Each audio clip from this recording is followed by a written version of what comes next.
Il était une fois une vieille chèvre. Elle a eu 7 enfants.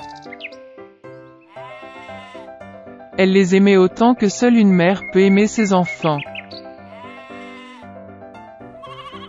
Elle allait aller dans la forêt, apporter des herbes et des branches pour le déjeuner.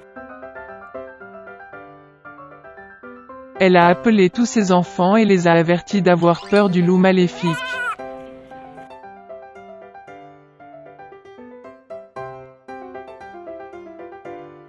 Il fait souvent semblant, mais vous pouvez immédiatement le reconnaître à sa voix grossière et à ses pattes noires. Les petits-enfants ont tout compris et ont assuré à leur mère qu'il serait très prudent. La vieille chèvre partit tranquillement. Peu de temps s'est écoulé. Soudain, quelqu'un a frappé à la porte et a crié d'une voix grossière que les enfants devraient immédiatement l'ouvrir.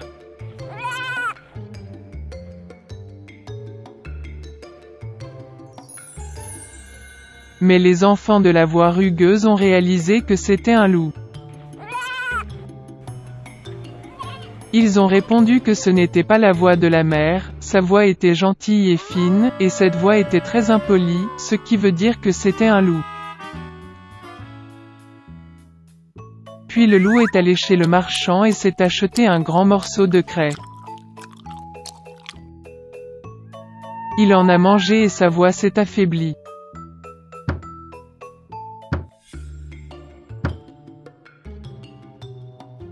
Il est revenu, a frappé à la porte et a demandé d'une voix mince aux enfants de l'ouvrir. Le loup a posé sa patte sur la fenêtre et attend.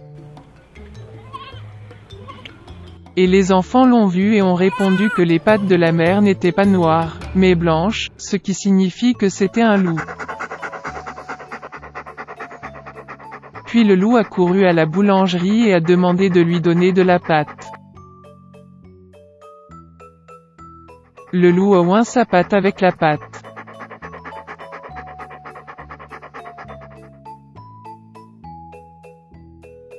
Le méchant s'est approché de la porte pour la 3e fois, a posé sa patte blanche sur la fenêtre et a frappé. Ils ont vu les enfants que la patte était blanche et ont pensé que c'était leur mère. Ils ont ouvert la porte, mais il y avait un loup devant eux. Ils ont eu peur et ont commencé à se disperser dans toutes les directions.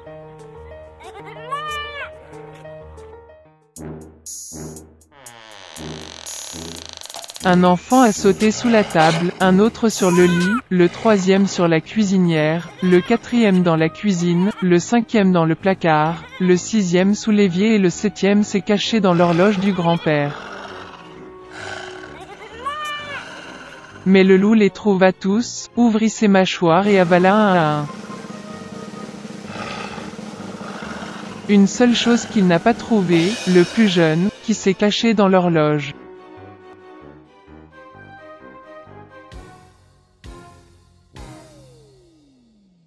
Après avoir mangé à sa faim, le loup est parti. Il s'allongea sur une prairie verte sous un arbre et s'endormit. Bientôt, une vieille chèvre rentra de la forêt. Oh, qu'est-ce qu'elle a vu là-bas? La porte était grande ouverte. La table, les chaises, les bancs ont été renversés, le lavabo a été cassé, les oreillers et les couvertures ont été jetés du lit.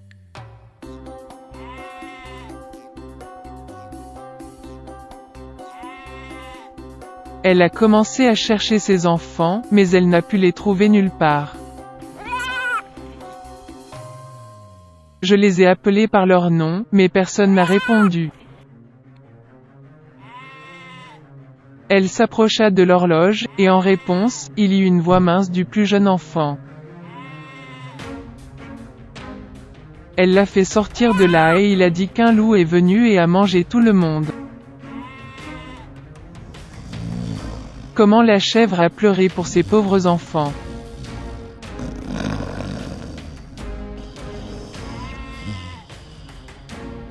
Finalement, elle quitta la maison, et la plus jeune chèvre courut après elle.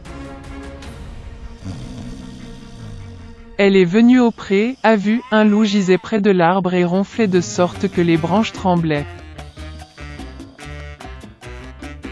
Elle le regarda de tous côtés et vit que dans son ventre gonflé quelque chose bougeait et pataugeait. Elle a deviné que c'étaient ses enfants et était très heureuse qu'ils soient toujours en vie.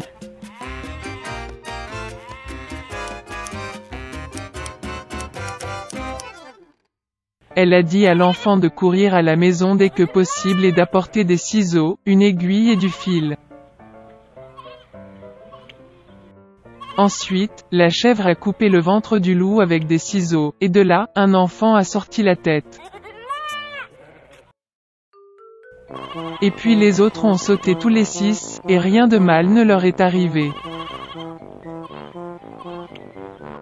Quelle joie c'était! Ils ont commencé à embrasser leur mère, à sauter et à danser. Puis la vieille chèvre a dit que ce serait bien de donner une leçon au loup pendant qu'il dormait encore. Ils ont tiré des pierres et les ont fourrées dans le ventre du loup. Une vieille chèvre a recousu son ventre, mais il n'a rien remarqué, n'a même jamais bougé. Le loup a dormi, s'est levé et a eu une telle soif dans son ventre qu'il a décidé de boire l'eau du puits.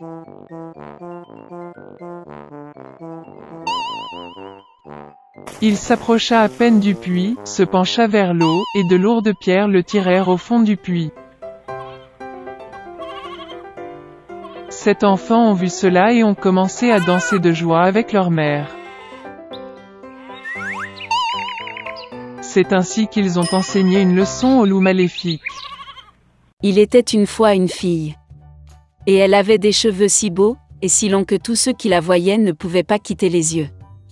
Les brins étaient si légers, juste dorés. Par conséquent, ils l'ont appelée Boucle d'or. Pour toute sa beauté, c'était une petite fille très coquine. Maman lui a toujours permis de marcher dans la cour, mais lui a ordonné de ne pas aller dans les bois derrière leur maison. Boucle d'or était très intéressée de savoir ce qu'il y avait dans cette forêt. Et ainsi, alors que la mère n'a pas vu, elle a en quelque sorte quitté la maison dans la forêt. La fille a longtemps marché dans la forêt. Soit il trouve une baie, puis regarde une belle fleur, puis écoute le chant des oiseaux. Alors elle s'est perdue dans la forêt.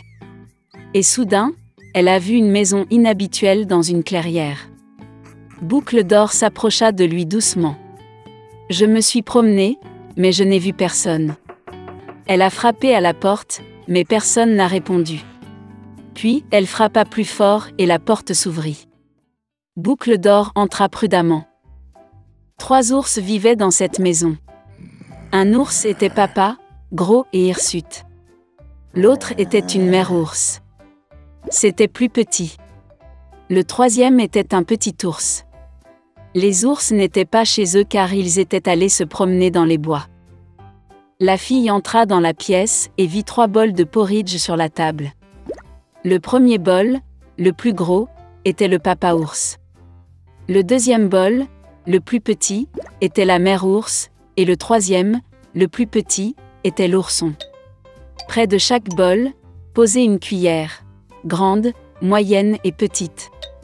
Boucle d'or avait tellement faim qu'elle a d'abord voulu manger dans un grand bol. Elle prit la plus grande cuillère, prit le porridge, le goûta, mais le porridge était trop chaud. Puis elle prit une cuillère moyenne, ramassa le porridge, le goûta, mais le porridge était trop froid. Enfin, elle prit une petite cuillère et goûta le porridge du petit bol. Cette bouillie n'était ni chaude ni froide, juste comme il faut. Et Boucle d'or a mangé toute la bouillie du petit bol. Après avoir mangé, la fille a voulu s'asseoir et a vu 3 chaises près du poêle. Une grande, une autre plus petite et la 3e, très petite, avec un petit oreiller rouge. D'abord, elle a essayé de monter dans la plus grande chaise, mais n'a pas pu. Ensuite, la fille a essayé de s'asseoir sur la chaise du milieu, mais c'était très dur et inconfortable. Finalement, elle s'assit sur la plus petite chaise, et c'était parfait pour elle. Boucle d'Or a tellement aimé la chaise qu'elle a commencé à se balancer dessus. La chaise a craqué, s'est cassée et elle est tombée au sol. La fille s'est levée et est allée dans une autre pièce. Il y avait 3 lits, grands, moyens et petits. Tout d'abord, Boucle d'Or est montée sur le premier lit, mais il était trop haut et trop dur. Je me suis allongée sur celui du milieu, il était trop spacieux et mou. La fille s'allongea sur le 3e plus petit lit. Elle était juste pour elle. Boucle d'Or se sentait si confortable et douillette qu'elle s'est rapidement endormie. La fille dormait profondément lorsque la famille des ours est revenue à la maison. Les ours ont eu très faim et sont immédiatement allés à table. En voyant son bol, Papa Ours s'est vraiment mis en colère. « Quelqu'un mangeait mon porridge !» Il grogna. La mère ours regarda aussi dans son bol et grogna moins fort. « Quelqu'un mangeait aussi dans mon bol !» Et l'ourson, voyant son bol vide, a pleuré bruyamment. « Quelqu'un n'a pas simplement mangé de mon bol, il a mangé toute ma bouillie. » Les ours ont senti que quelque chose n'allait pas, ont quitté la table et ont commencé à regarder autour d'eux. Papa Ours remarqua que quelqu'un bougeait sa chaise et grogna d'une voix terrible. « Quelqu'un n'était assis sur ma chaise. » La mère ours regarda sa chaise et se plaignit. « Quelqu'un n'était assis sur ma chaise et l'a déplacée de sa place. » Et puis, l'ours a regardé sa chaise cassée et a encore pleuré fort. « Quelqu'un ne s'est pas simplement assis sur ma chaise, mais l'a cassée. » Les 3 ours entrèrent prudemment dans la chambre. Quelqu'un était allongé sur mon lit et l'a froissé. Papa Ours rugit d'une voix terrible. Et quelqu'un était allongé sur mon lit et l'a froissé, grogna la mère ours. L'ours en peluche a regardé son lit et a pleuré à nouveau. Quelqu'un était allongé sur mon lit aussi. Et puis il a vu la fille et a crié d'une voix mince, et dort encore en elle. Papa et maman ours sont allés au lit et ont vu qu'une petite fille dormait là.